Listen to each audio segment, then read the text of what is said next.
আমার নাম বর্ষা। আমার স্বপ্ন আমি একদিন খুব নামকরা মডেল হব। পাড়ার শাড়ির দোকানে আমার ছবি দেওয়া ব্যানার থাকবে। সিরিয়াল অ্যাক্টিং করব। ফুচকা খেতে গেলে সবাই আমার কাছে ভিড় করবে। ফুচকা কাকু আমার সঙ্গে সেলফি তুলে দোকানে টাঙাবে আর নিচে লিখে দেবে অ্যাক্ট্রেস বর্ষা দত্ত এখানে ফুচকা খেতে আসে। কিন্তু আমি জানি এগুলো স্বপ্নই থেকে যাবে, কোনো দিনও সত্যি হবে না। কারণ আমি এমন একটা বাড়িতে থাকি যে বাড়িতে মেয়েদের কিচ্ছু করার উপায় নেই।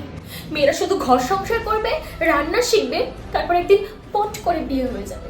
আর বিয়েটাও ঠিক করে দেবে আমাদের বাড়িতে। মাঝে মাঝে ভাবি পালিয়ে যাব, কিন্তু আমার বাবা অত সাহস নেই। তাই আশা করে আছি কেউ একদিন এ বাড়িতে আসবে আর এ বাড়ির বস্তা পচা নিয়মগুলোকে ছুঁড়ে ফেলে দিয়ে এবারের বন্ধ জানালাগুলোকে খুলে দেবে। জানি না ঠাকুর আমার ডাক শুনবে কিনা।